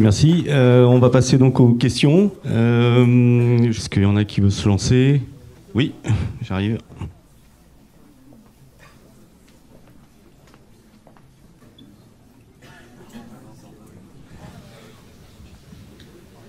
Bonjour, je m'appelle Antoine Masson, je suis étudiant en ingénierie mécanique et production. Comment on peut faire quand tout ce qui est coop et tous ces organismes sont basés sur un système qui lui-même est basé sur une société de consommation qui, par essence, est pas écologique, sachant qu'on essaye de faire modifier les choses à un système qui, de base, n'est pas écologique, s'il ne faudrait pas essayer de prendre le problème encore plus à la racine. Voilà, merci. Merci, c'est une très bonne question. C'est même la question, en fait. Alors ça se joue à plusieurs niveaux. Au niveau individuel, on peut déjà avoir une réflexion sur notre consommation. Est-ce qu'on a véritablement besoin de tout ce qu'on achète ? Moi, il y a un grand philosophe que j'aime bien citer, il s'appelle Michel Colucci, dit Coluche, et qui disait « Quand je pense qu'il suffirait qu'on ne l'achète pas pour que ça ne se vende pas, il a raison, en fait, si on achète d'arrêter les choses, ça ne va pas se vendre, et puis la mécanique va se ralentir. Alors ça ne va pas être suffisant, puis c'est quand même pas gagné que de demander à tout le monde d'arrêter de consommer. Mais c'est quand même une façon de commencer à faire quelque chose. C'est chacun, individuellement, on se pose vraiment la question de ce dont on a vraiment besoin. Pourquoi ? Parce que si on considère que l'humanité a un budget carbone limité pour ne pas péter le climat, alors assouvir nos propres besoins maintenant et aujourd'hui, c'est forcément au détriment des besoins fondamentaux d'autres personnes ailleurs ou d'autres personnes plus tard, et y compris nos enfants. Donc ça, si on se met ça un peu dans la tête tous les jours, au moment où on veut s'acheter un jean, un nouvel ordi, un iPhone, je sais pas quoi, là, on va peut-être se dire, ouais, ok, chaque truc que j'achète, il a fallu de l'énergie pour le fabriquer, ça a émis du CO2. Et ça, évidemment, principalement dans les pays développés qui surconsomment. Et en effet, la machine économique, elle est basée sur la surconsommation. Il y a beaucoup de publicité. La publicité est apparue dans une période de l'histoire où il y avait une surproduction, il fallait écouler les stocks. Et puis depuis, on est rentré dans un cercle vicieux où en fait, il faut produire, il faut consommer, il faut produire, il faut consommer, et on a du mal à s'en sortir. Donc, individuellement, on peut commencer à faire des choses à son propre niveau, mais ça ne va pas suffire, et je pense qu'il faudra aller vers des mesures bien plus importantes que ça, comme par exemple, progressivement interdire la publicité, parce qu'en fait, la publicité, ce n'est pas quelque chose qui produit quelque chose, c'est juste une dépense que les entreprises sont obligées de faire pour ne pas perdre de part de marché contre leurs concurrents. Voilà. Bon, donc en gros, ça sert à rien. Si on interdit la pub pour tout le monde, ça change les règles du jeu et ça ne fait pas baisser le PIB en tant que tel. Enfin, si, un peu, parce qu'il y a moins de la pub, c'est du PIB en moins, mais ce n'est pas un PIB productif. Donc, ce serait... c'est une idée qui est encore très difficile à faire passer, mais ce serait une bonne chose. Et du coup, ce n'est pas les produits les mieux marketés qui se vendraient, ce seraient les produits qui sont les meilleurs. Les meilleurs techniquement, ceux qui durent le plus longtemps, etc. Donc, voilà, je crois que vous avez posé la question fondamentale, vraiment radicale, à la racine du sujet. C'est ça, c'est la surconsommation. Et c'est on va pas la résoudre maintenant tout de suite, cette question-là, mais c'est la question sur laquelle il faut qu'on se pose. Ouais. Bonjour. Petite question, donc je vais revenir sur le quota carbone, en fait. Alors, on sait qu'aujourd'hui, c'est un petit peu régi par les grandes entreprises qui font des échanges et ça a été prouvé qu'il est plus rentable de consommer et de payer et échanger ensuite. Aujourd'hui, faut-il durcir les règles de ce quota-là ? Alors, c'est partiellement vrai. Pour une partie des entreprises, c'est plus intéressant de payer les quotas que de réduire ses émissions de CO2. Et pour d'autres entreprises, c'est le contraire, parce que sinon, ça ne marcherait pas. Si je n'ai pas atteint mes objectifs de réduction et qu'à la place, j'achète des quotas à mes petits camarades, il faut bien qu'il y ait des quotas à vendre sur le marché. Donc il faut bien qu'il y ait des petits camarades qui, eux, dans leur industrie à eux, ont réussi à atteindre leurs objectifs et même à les dépasser pour pouvoir générer des quotas de CO2. Donc, pour certaines entreprises, en gros, pour schématiser, c'est un petit peu comme si pour la moitié des entreprises, c'est rentable de réduire ses émissions de CO2 parce qu'on va pouvoir générer des quotas à un tarif qui vaut le coup. Voilà. Et puis pour une autre moitié des entreprises, c'est pas forcément moitié-moitié, mais bon, c'est un ordre de grandeur. Pour une autre partie des entreprises, ça vaut pas le coup et ce serait stupide d'investir tout de suite dans des choses, dans des technologies qui coûtent trop cher. Ce serait stupide de faire ça parce que c'est plus intéressant d'aller financer les réductions d'émissions là où ça coûte moins cher. Alors après, ça donne une mauvaise image parce que ça donne l'image qu'on peut acheter un droit à payer. Mais ça, c'est parce qu'on raisonne un petit peu il y a le bien et le mal, quoi. Voilà, émettre du CO2, c'est mal, c'est un péché, et du coup, ceux qui pêchent, il faudrait qu'ils expient leur péché. En vrai, non, on est tous dans le même panier, on émet tous du CO2, là, tous en France, autant qu'on est, on est largement au-dessus de la moyenne mondiale, et donc, il va falloir réduire les émissions de CO2. Il n'y a pas de bons et de méchants, il y a juste... 8 milliards d'humains qui émettent trop globalement. Voilà. Et donc il va falloir baisser. Donc je pense qu'il est important de sortir de cette logique, un petit peu de ce vocabulaire des bons et des méchants, parce que c'est ça qui nous amène à ce raisonnement de dire il y a les grands méchants qui vont acheter des droits à des droits à polluer, c'est dégueulasse. Pas forcément en fait, c'est peut-être juste logique économiquement. Et puis par contre, les boîtes en question qui aujourd'hui préfèrent acheter des quotas à leurs petits camarades, demain, le cap, là, le plafond à ne pas dépasser, va baisser chaque année. Hein. Et donc, un jour ou l'autre, elles n'auront pas le choix. Un jour ou l'autre, il faudra vraiment qu'elles fassent elles-mêmes les économies. Et donc, simplement, aujourd'hui, si ça coûte 200 € la tonne de CO2 évité, elles ne vont pas y aller. parce que les quotas ils sont en dessous de 100 €. Mais dans 2 ans, 3 ans, 5 ans au plus tard, eh ben, elles seront obligées de les faire, ces émissions de CO2. Par contre, aujourd'hui, ce qu'il faut qu'elles fassent, c'est qu'elles commencent à anticiper le fait que dans quelques années, il va falloir changer de technologie. Donc, je suis un aciériste, j'ai un four qui marche au gaz.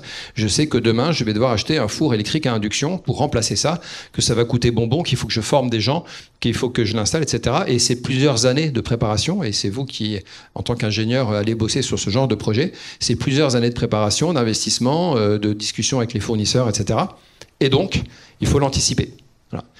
Mais un jour ou l'autre, tout le monde se fera rattraper par la patrouille. Donc les quotas, c'est pas une mauvaise chose. Ça a des inconvénients. L'inconvénient, c'est qu'on ne connaît pas le prix à l'avance. Ça, c'est un vrai inconvénient. Mais sinon, c'est pas si mal comme système. Bonjour, Arthur Pradel. Donc moi, je suis aussi on est donc dans la même classe, on est en logistique. Et moi j'ai quelque chose qui me gêne énormément dans tout ce qui est écologie et environnement. C'est qu'aujourd'hui, donc vous êtes venu en nous disant que ce qu'il fallait, c'était agir. Et ça, on ne peut pas le nier. Hein. Pour faire changer quelque chose, il faut forcément agir. Mais là, on observe quoi ? On observe qu'on a eu en gros des politiques qui n'ont pas grande compétence en environnement qui se sont regroupés pour discuter. Et quand moi j'ai vu toutes vos images, et ben finalement j'ai toujours vu des Occidentaux qui représentent la grande majorité de la pollution mondiale. Et je vois que ces Occidentaux, finalement, ils n'ont rien réussi à faire. Et je vois aussi qu'on ne représente plus une grande part de la population mondiale. Et je me dis, ça me gêne parce qu'aujourd'hui, il y a des pays qui sont pauvres et qui ont besoin de se développer. On peut penser notamment au Brésil. Et je me dis, en fait, ces pays-là, ils ne vont jamais avoir le droit de s'en sortir parce qu'on ne va pas les autoriser à faire ce que nous, on a fait dans le passé. Il ne faut pas oublier que nous, en France, on a défriché, fut un temps, tout notre territoire pour mettre des champs. Et nous, aujourd'hui, on se permet, riche qu'on est, à interdire le Brésil de se développer. Alors, je pourrais citer cet exemple, mais on a aussi tous les pays arabes avec le pétrole, où aujourd'hui, on vient leur dire que c'est les méchants, ou la Chine. Moi, il y a plein de questions qui me viennent à l'esprit. C'est pour qui on se prend aujourd'hui ? Et vu le peu de choses qu'on a réussi à faire à 40 ans, en 40 ans, est-ce qu'aujourd'hui, c'est pas le moment d'arrêter de penser en termes de puissance économique ? Puisque voilà, on ne sait pas pourquoi Barack Obama se permet de parler plus que les autres finalement. Est-ce que c'est pas le moment aussi d'écouter les petits ? Parce que eux, c'est eux qui vont subir de plein fouet ça parce qu'on va leur interdire de polluer. Est-ce que c'est pas aussi le moment d'écouter les petits et d'arrêter de se prendre pour les maîtres du monde ? Voilà. Merci. Bonne question.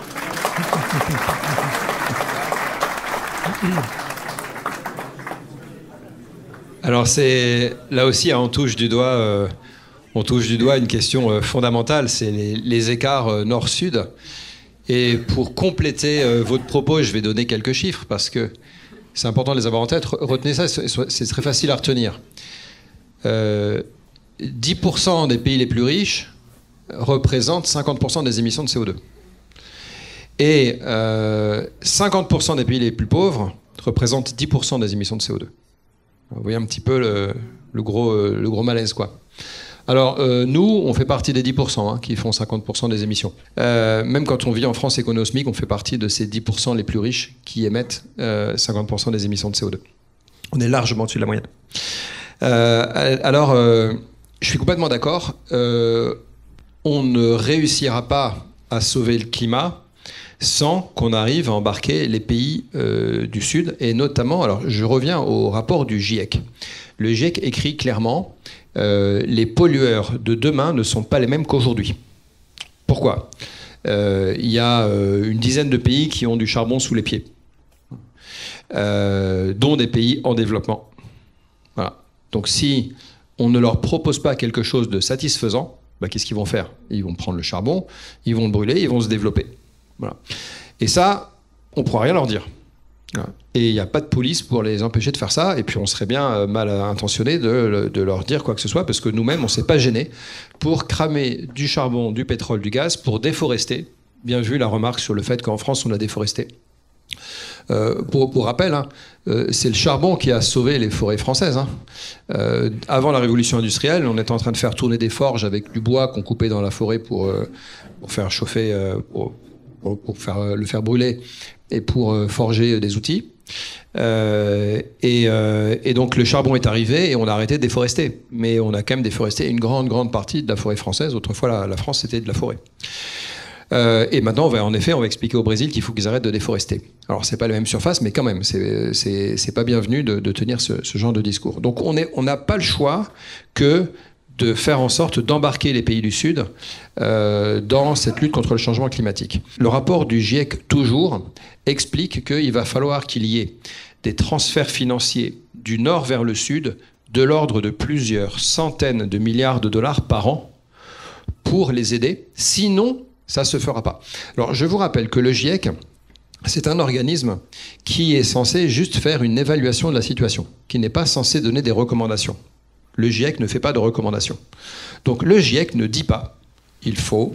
Le GIEC ne dit jamais « il faut ». Voilà. Le GIEC ne dit pas « il faut donner des centaines de milliards de dollars par an aux pays du Sud ». Donc, l'ordre de grandeur, ce serait plutôt autour de 500 milliards de dollars par an pour qu'on s'en sorte, plus que 100 milliards dont on va parler juste après. Il ne dit pas ça. Il dit si on ne le fait pas, ça ne marchera pas. C'est vous qui voyez. Donc, une fois qu'on a compris ça, on sait qu'il va falloir aider les pays qui sont en train de se développer. Pourquoi ? Parce que les pays du Nord, en effet, donc, non seulement sont responsables de la plupart des émissions historiques, des émissions passées, mais en plus, ils sont beaucoup moins exposés au changement climatique, aux risques climatiques. Et surtout, ils sont plus résilients. Donc même quand il y a une inondation, on a des infrastructures qui nous permettent de un petit peu moins souffrir que des pays en développement qui n'ont pas les mêmes infrastructures. Donc les pays du Nord sont responsables du climat, les pays du Sud sont les victimes de ce changement climatique. Et donc il y a quelque chose de fondamentalement injuste. Donc on n'arrivera pas à embarquer les pays en développement s'il n'y a pas une aide massive. Et donc il y a une bonne nouvelle derrière tout ça.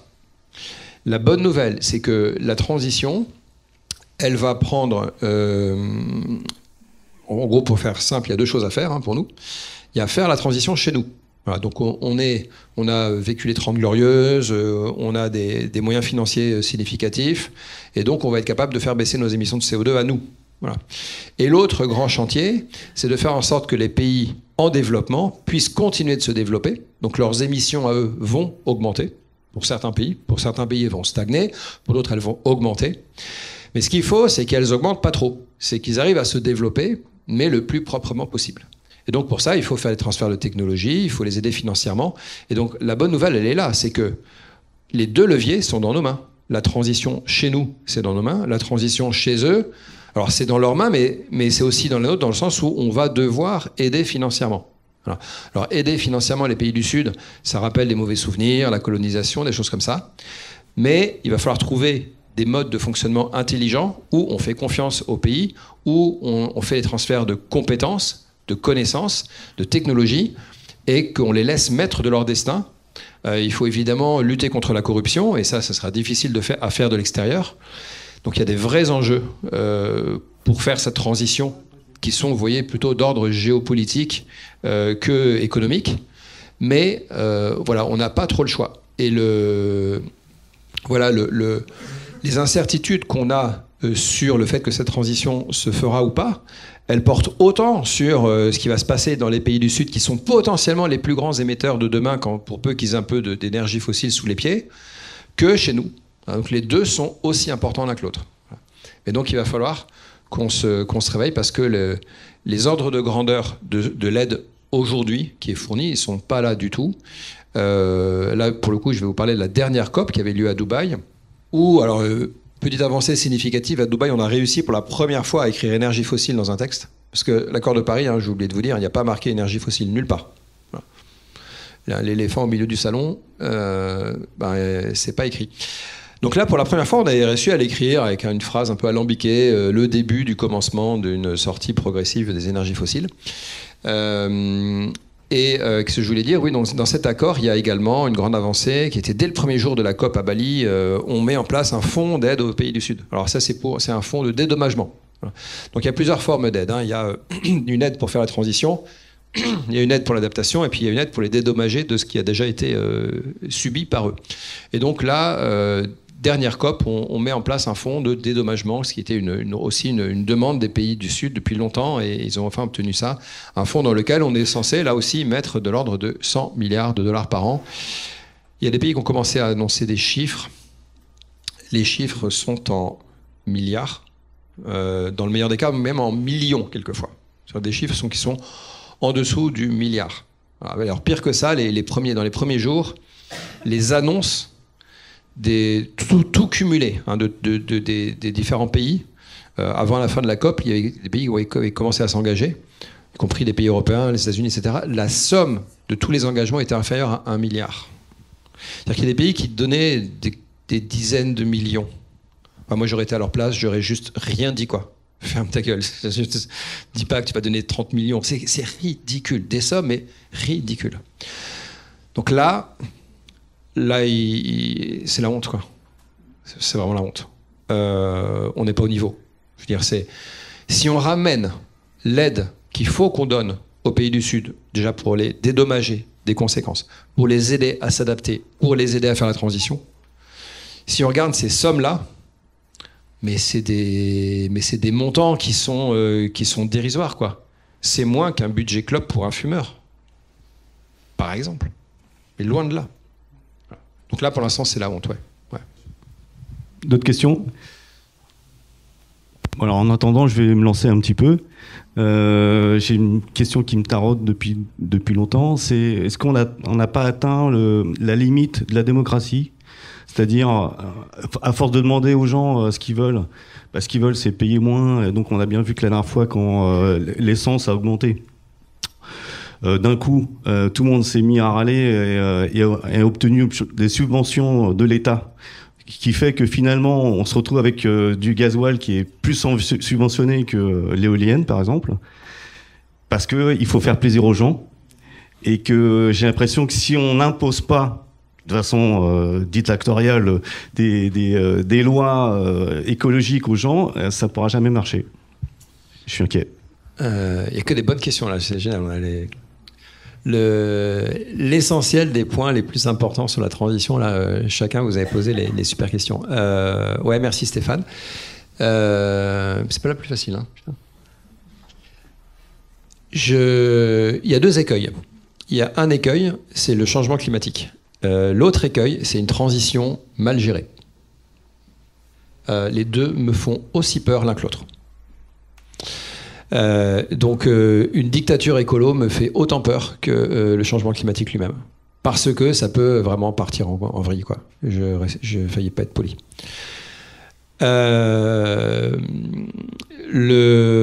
On n'a pas trop le choix que de gérer ça dans un système démocratique. Alors par ailleurs, il y a des pays qui ne sont pas démocratiques.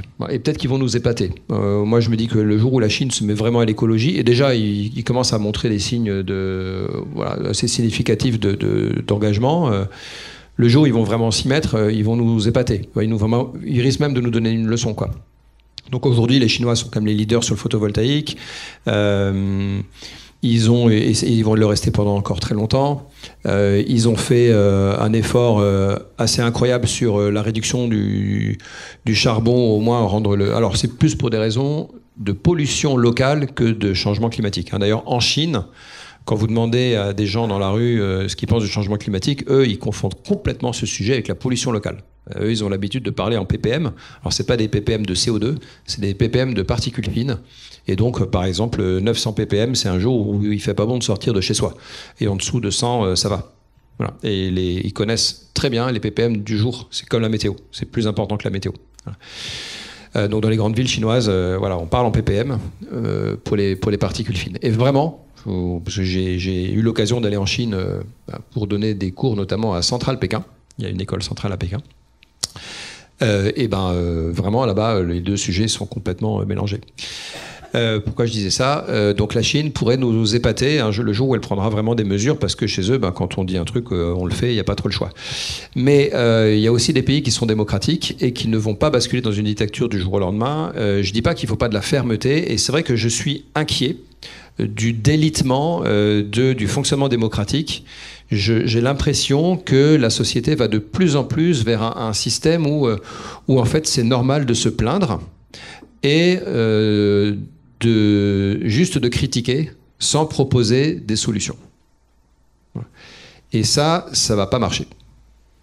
Il va falloir qu'on se responsabilise tous sur notre part de responsabilité individuelle, collective, et que quand on parle de collectif, ça veut dire qu'on s'organise, on se réunit, on discute, et on prend des décisions ensemble, on apprend à décider ensemble, on apprend à fonctionner ensemble, on apprend le consensus. Le consensus, c'est pas l'unanimité, c'est pas tout le monde est d'accord. On prend conscience que tout le monde n'a pas les mêmes opinions et que faire un consensus, ça va coûter à tout le monde. Et ça, pour l'instant, on va pas vers ça. Pour l'instant, je vois des médias qui privilégient tout ce qui fait du buzz, tout ce qui est polémique. Voilà, on transforme n'importe quel sujet en polémique, on attise les braises, on montre les extrêmes, on fait venir sur un plateau deux extrémistes de chaque côté d'un débat et on les fait s'aboyer dessus l'un l'autre, et on est content, on applaudit, et puis on prend un parti pour l'un ou pour l'autre, et on n'écoute jamais les gens qui ont une position modérée. Voilà. D'ailleurs, si vous voulez un peu des réflexions sur ce sujet-là, je vous propose d'écouter les conférences d'Étienne Klein, qui partage beaucoup autour de ces réflexions sur cette déliquescence un petit peu de la gestion de l'information dans la société. Les gens modérés devraient s'exprimer avec beaucoup plus de force. Voilà. Aujourd'hui, ceux qui parlent le plus sont ceux qui sont extrémistes, qui se foutent de la vérité et de la réalité, et qui veulent juste faire du bruit, être dans l'émotionnel, etc. Et d'ailleurs, Étienne Klein vous dira aussi que les ingénieurs ont un rôle à jouer, parce que des ingénieurs, c'est des gens qui, quand ils travaillent sur un sujet, vont commencer par douter avant de se créer c'est la méthode scientifique. Enfin, on commence à travailler sur un sujet, on commence par remettre en question ce qu'on pense savoir, et on se forge une opinion après avoir véritablement travaillé sur un sujet, véritablement étudié. Et quand on commence à étudier un sujet, en fait, très vite, on fait on prend conscience assez vite qu'on n'y connaît pas grand-chose. En fait, dès qu'on commence à s'intéresser à quelque chose, très vite, il y a un effet d'humilité. On devient très humble par rapport à ce qui nous reste à découvrir. Et s'il y avait un petit peu plus cette façon de réagir dans la société, elle se porterait beaucoup mieux. Sur une question donnée, 90% du temps, la réponse devrait être « je ne sais pas ». Voilà. Parce que c'est la réalité, parce qu'on ne sait pas. Et aujourd'hui, ça semble impossible de dire « je ne sais pas ». On vous pose une question, est-ce que vous pensez A ou B? Voilà. En vrai, si je ne suis pas expert du sujet, peut-être que j'ai le droit de rien savoir. En fait, j'ai le droit de ne pas savoir si c'est A ou si c'est B. Je n'ai pas encore fait le tour des opinions de tout le monde, je ne sais pas encore. Voilà. Et ça, il faut qu'on arrive un petit peu plus à acquérir cette sagesse d'aborder les sujets avec beaucoup plus de calme, et apprendre le consensus, etc. Donc il y a des initiatives locales qui commencent à avoir lieu. Alors, j'ai oublié de parler aussi de la Convention citoyenne pour le climat, pour répondre à ta question. Il y a eu, il y a quelques années, à l'initiative du président Macron, une convention citoyenne pour le climat où on a réuni 150 citoyens tirés au sort, c'est très important, et on les a formés pendant plusieurs week-ends sur les enjeux climatiques, et à la fin on leur a proposé de rédiger des propositions de loi pour les présenter ensuite au Parlement. Voilà. Bon, toutes les propositions n'ont pas été retenues, toutes ne sont pas passées, mais n'empêche que ces 150 citoyens, après avoir été correctement formés, ils étaient tous à fond. Il y avait quelques climato-sceptiques au début, sur 150 personnes, statistiquement, il y a des climato-sceptiques. À la fin, il n'y en avait plus un seul. Et ils ont proposé des choses tellement ambitieuses, et pourtant ils se sont auto-censurés. Ils ont dit non, ça passera pas, on peut pas aller aussi loin que ça. Ils se sont auto-censurés, et malgré tout, ils ont proposé des choses extrêmement ambitieuses. Si on prend l'initiative de généraliser ce genre d'assemblée pour que des citoyens se forment et atteignent le même niveau de conscience, ça finira par à faciliter l'acceptation dans l'ensemble de la population. Et donc ces conventions citoyennes pour le climat ont donné lieu à un autre format qui est les conventions des entreprises pour le climat, mais c'est la même chose, un peu la même chose, mais avec des entreprises. Et puis il y a une initiative du gouvernement aussi en ce moment qui est d'organiser des COP locales. Voilà. Et puis il y a plein d'autres formats qui existent. Si vous n'avez pas encore testé ça, je vous invite aussi à faire une simulation de négociation climat. Tiens, il y a des associations qui sont spécialisées là-dessus. Il y a notamment Climate, ils ont beaucoup animé dans les écoles des simulations de négociation climat. Donc on vous fait jouer le rôle d'un pays ou d'un groupe de pays. Et ça dure une demi-journée ou une journée entière. Et il y a des facilitateurs qui vous organisent tout ça. Et à la fin, vous comprenez que c'est pas si facile que ça de négocier. Et souvent, ça échoue, les négociations climat, les simulations de négociation climat. Souvent, ça échoue, c'est flippant. Voilà. Et donc, la Convention citoyenne pour le climat, ce genre d'initiative, les COP locales, c'est le genre de choses qu'il va falloir démultiplier très largement, plus la formation, la sensibilisation sur les enjeux climatiques. Sinon, on n'y arrivera pas, parce qu'en vrai, on n'a pas le choix. Quand on est dans une démocratie, on n'a pas le choix que de s'appuyer sur cette démocratie pour résoudre le problème et de la préserver le plus possible. Voilà. Oui, d'où l'importance d'informer. Oui. Question ? Oui. Alexis, performance numérique industrielle. Donc j'ai 2 petites questions. Est-ce que pour vous, actuellement en France, est-ce qu'on ferait assez d'efforts pour avoir un réel changement climatique de notre point de vue ou mondial ? Par exemple, en ce moment, on fait le compost, c'est ce qui est une nouvelle idée du gouvernement, prime pour la voiture électrique, beaucoup d'électrique, de l'hybride. Est-ce que pour vous, le gouvernement fait assez pour avoir un réel changement sur le climat mondial ? Et la deuxième question, pour nous, plus apprentis ingénieurs, est-ce que pour vous, l'industrie doit réellement changer sa façon de produire pour émettre moins d'émissions de CO2 ? Est-ce que nous, apprentis ingénieurs, on aurait un rôle clé dans cette évolution future ? Et est-ce que dès maintenant, on pourrait changer les choses, qu'on soit apprenti ingénieur ou consommateur et électeur pour l'écologie? Et la question aussi, pour ce point de vue, en vue des futures élections européennes. Merci pour la question. Alors, la première question... La première question, elle est facile. Est-ce qu'on en fait assez face au changement climatique ? Elle est facile. C'est non, on n'en fait pas assez, ça c'est sûr. Je ne connais pas un seul pays qui en fasse assez. On est encore très très très très loin du compte, mais bon, on est en chemin. Et il faut, voilà, c'est la prise de conscience, c'est une exponentielle. On est au début de l'exponentielle, donc c'est très petit, mais il faut continuer là-dessus. Et puis, deuxième question, est-ce qu'il y a du boulot pour les ingénieurs ? Oui, évidemment. Alors, je vais vous faire un petit peu de maths là tout de suite. Désolé, j'ai pas prévu la slide qui correspond, mais j'aurais dû. On va parler de l'équation de Kaya. Alors, qui a déjà entendu parler de l'équation de Kaya ici ? Ouais, un petit peu. Alors, l'équation de Kaya, elle dit que les émissions de CO2, c'est la multiplication entre l'intensité carbone de l'énergie, c'est-à-dire combien ça émet de CO2 de produire 1 kWh d'énergie, multiplié par l'intensité énergétique de l'économie, c'est-à-dire combien il faut de kilowattheures pour faire un point de PIB, multiplié par le PIB par tête, multiplié par le nombre de personnes. Alors, ce que j'ai posé là, si vous annulez numérateur et dénominateur à chaque fois, vous obtenez CO2 égale CO2. Voilà. Donc, on prend CO2 égale CO2, on multiplie et on divise par énergie, par PIB, énergie, CO2. Voilà. Donc, les émissions de CO2, c'est le produit de plusieurs termes. Et on peut réduire un ou plusieurs de ces termes. On peut décarboner l'énergie. Ça, c'est technique. Donc il faut sortir du fossile, il faut remplacer par du nucléaire et du renouvelable. Et pour ça, il va falloir produire des éoliennes, les produire moins cher, les démultiplier, des petites, des grandes, des à terre, des en mer, etc. Voilà. Et puis du photovoltaïque et puis tout le reste. Donc ça, c'est technique. Deuxième terme, c'est l'intensité énergétique de l'économie. C'est-à-dire produire la même chose avec moins d'énergie. C'est un terme sur lequel on fait des progrès technologiques tous les ans. Et on gagne, d'ailleurs, depuis des décennies, on gagne 1 à 2% par an. Voilà, sur l'intensité énergétique de l'économie. Par exemple, les avions.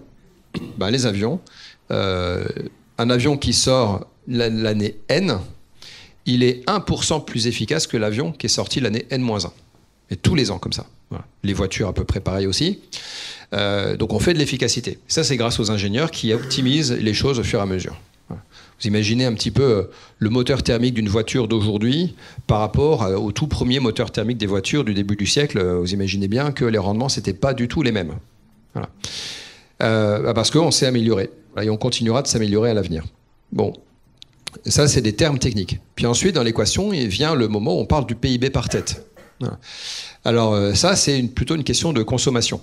Et donc ça revient à une des toutes premières questions qui ont été posées, c'est est-ce que tout ça, c'est pas une question de surconsommation, etc. Et donc le fait qu'on remette en question notre propre mode de vie et de consommation va jouer sur ce terme-là. Donc on va arrêter, si on veut faire la transition, il va falloir arrêter de consommer les choses un peu inutiles. Voilà. Donc, un conseil, n'allez pas dans une industrie qui fabrique des choses que vous estimez pas être indispensables au confort et au bien-être.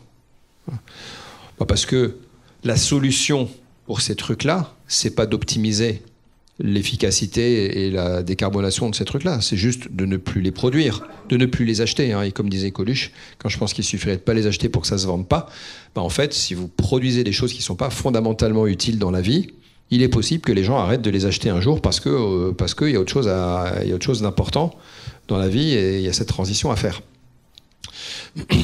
Et il y a quelque chose qui n'apparaît pas dans l'équation de Kaya, c'est aussi le fait que quand on a produit quelque chose, il faudrait s'en servir le plus possible.